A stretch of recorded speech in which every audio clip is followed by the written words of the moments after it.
Bismillahirrahmanirrahim. Assalamualaikum warahmatullahi wabarakatuh. Di sini saya Rindi Ninda Salsanda, jurusan Sejarah Peradaban Islam kelas 3B. Di sini saya akan memenuhi tugas perbaikan nilai UAS mata kuliah linguistik tentang kajian semiotika. Dari segi pengertian, secara etimologis, kata semiotik ini berasal dari bahasa Yunani, yakni simeon yang berarti tanda. Sementara kata semiotika merupakan penurunan dari kata bahasa Inggris, yakni semiotik. Nama lain dari semiotika adalah semiologi. Kemudian, apabila dikaji secara terminologis, semiotika dapat didefinisikan sebuah disiplin ilmu dan metode analisis yang dapat mengkaji tanda-tanda yang terdapat pada suatu objek untuk diketahui makna yang tergantung dalam objek tersebut. Menurut Tinarbuka, semiotika adalah ilmu yang mempelajari tentang tanda supaya dapat mengetahui bagaimana tanda tersebut berfungsi dan menghasilkan suatu makna. Sementara itu, menurut Kristomi dan Yuwono berpendapat bahwa semiotika adalah studi tentang tanda-tanda, fungsi tanda, dan produksi tanda. Dalam hal ini, tanda yang dimaksud nantinya dapat menunjukkan pada makna atau sesuatu hal lainnya yang tersembunyi di balik tanda itu sendiri. Dengan kata lain, keberadaan tanda ini nantinya akan mewakili suatu hal yang berkaitan dengan objek tertentu. Objek-objek tersebut dapat membawa informasi dan mengkomunikasikannya dalam bentuk tanda. Kemudian ada tokoh-tokoh dalam semiotika. Yang pertama ada Ferdinand de Saussure, yang dikenal sebagai bapak semiotika modern, yang membagi relasi antara penanda atau yang disebut dengan signifier dan petanda atau yang disebut dengan signifi, berdasarkan konvensi yang disebut dengan signifikasi. Menurut Saussure, semiotika adalah kajian yang membahas tentang tanda dalam kehidupan sosial dan hukum yang mengaturnya. Beliau sangat menekankan bahwa tanda itu memiliki makna tertentu karena sangat dipengaruhi oleh peran bahasa. Saussure kemudian membagi konsep semiotik berdasarkan 3 konsep, yakni signifikan dan signifi, langue dan parole, sinkronik dan diakronik, dan sintagmatik dan paradigmatik.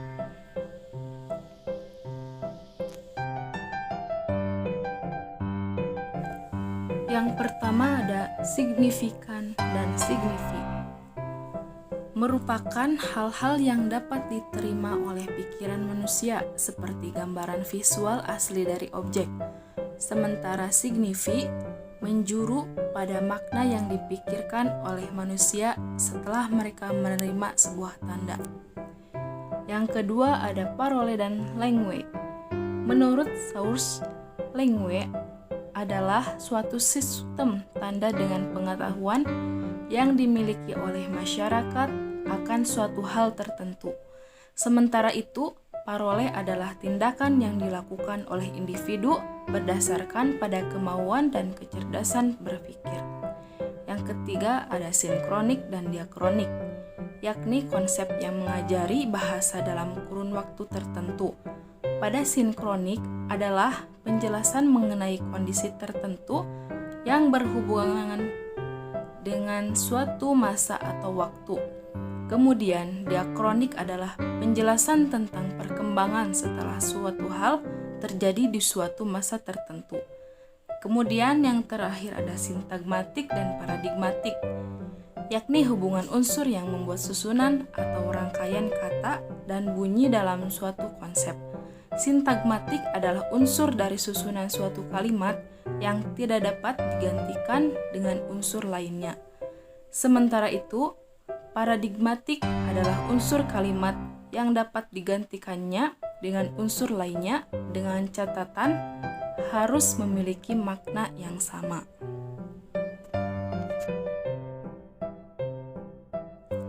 Konsep-konsep dasar dari semiotika yang dicetuskan oleh Ferdinand de Saussure ini meliputi tanda atau simbol, kode, makna, mitos, dan metafora. Tanda atau sign menurut Saussure terbagi menjadi 3 komponen, yakni tanda mencakup aspek material berupa suara, huruf, gambar, gerak, dan bentuk. Yang kedua, ada penanda mencakup aspek material bahasa, yakni apa yang dikatakan atau didengarkan dan apa yang ditulis atau dibaca. Terus yang ketiga ada petanda yang mencakup aspek mental bahasa, yakni gambaran mental, pikiran, dan konsep. Ketiga komponen tersebut harus memiliki eksistensi yang secara utuh. Apabila salah satu komponennya tidak ada, maka tandanya tidak dapat dibicarakan atau bahkan dibayangkan di benak manusia. Jadi, petanda adalah konsep yang nantinya akan dipresentasikan oleh penanda. Hubungan antara petanda dan penanda ini harus berkaitan satu sama lain supaya dapat menghasilkan makna atas tanda tersebut. Contohnya adalah kata gorden. Itu juga merupakan sebuah tanda karena memiliki signifir yang berupa kata itu sendiri, dan signifir merupakan kain untuk menutup jendela. Adanya kesatuan antara kata dengan kenyataan, itulah yang membuat gorden menjadi sebuah tanda. Yang kedua ada Charles Sanders Peirce. Menurut Peirce, tanda dalam semiotika akan selalu berkaitan dengan logika, terutama logika manusia untuk menalar adanya tanda-tanda yang muncul di sekitarnya. Peirce membagi tanda atas 3 hal, yakni icon, indeks, dan simbol. Yang pertama yang menjadi tanda yang berupa icon apabila diikuti oleh sifat objeknya. Keberadaan icon biasanya mirip dengan sesuatu hal yang dimaksudkan. Misalnya, gambar toilet di suatu gedung atau pom bensin berarti di situ adalah tempat toilet. Yang kedua, ada menjadi tanda yang berupa indeks, berupa kenyataan dan keberadaannya berkaitan dengan objek individual. Misalnya, di stiker paket kardus terdapat garis gelas pecah. Itu berarti apabila paket tersebut dibanting, maka akan pecah sama halnya dengan gelas tersebut.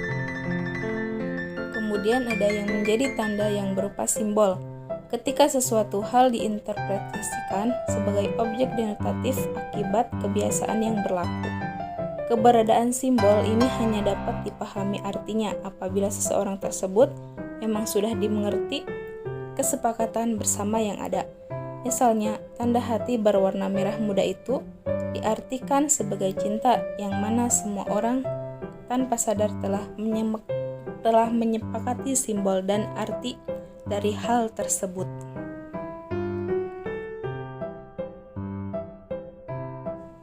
Yang ketiga ada Roland Barthes.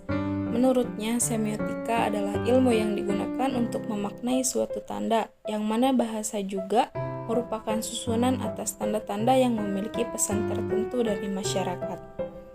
Tanda di sini juga dapat berupa lagu, dialog, not musik, logo, gambar, mimik wajah hingga gerak tubuh. Beliau mencetuskan model analisis tanda signifikasi menjadi 2, yaitu denotasi dan konotasi. Dalam signifikasi, tahap pertama berupa hubungan antara petanda dan penanda dalam bentuk nyata alias denotasi, yakni makna yang sebenarnya mencakup hal-hal yang ditunjuk oleh kata-kata atau hubungan secara eksplisit antara tanda dengan referensi yang ada. Misalnya, kata ayam memiliki makna denotasi sebagai unggas yang menghasilkan telur dan berkotek. Kemudian dalam signifikasi tahap kedua terdapat konotasi yang menggambarkan hubungan ketika tanda tersebut bercampur dengan perasaan atau emosi. Meskipun makna denotasi dan konotasi ini memiliki perbedaan, tetapi seringkali orang tidak menyadari perbedaan tersebut, sehingga membutuhkan analisis semiotika untuk menyelidikinya. Menurut Barthes, kode dalam semiotika ini memiliki 5 macam, yakni yang pertama kode hermeneutik, yaitu kode yang berupa menyodorkan berbagai pertanyaan, teka-teki, respon, enigma atau ucapan misterius, penanggung jawab yang ada pada akhirnya menuju pada jawaban pasti. Kode ini berhubungan dengan teka-teki yang timbul dalam sebuah wacana. Yang kedua, kode semantik, yaitu kode yang mengandung adanya konotasi atau nilai rasa pada level penanda. Konotasi atau nilai rasa yang terdapat dalam kode ini misalnya berupa maskulinitas, feminim, kebangsaan, dan lain-lain. Yang ketiga, kode simbolik, yaitu kode yang berkaitan dengan psikoanalisis hingga adanya pertentangan dua unsur. Kemudian kode narasi, yaitu kode yang membuat adanya cerita, urutan, dan narasi. Setiap karya fiksi pasti memiliki kode ini. Kemudian kode kebudayaan atau kultural, yaitu kode yang bersifat anonim, bawah sadar, mitos, sejarah, moral, dan legenda.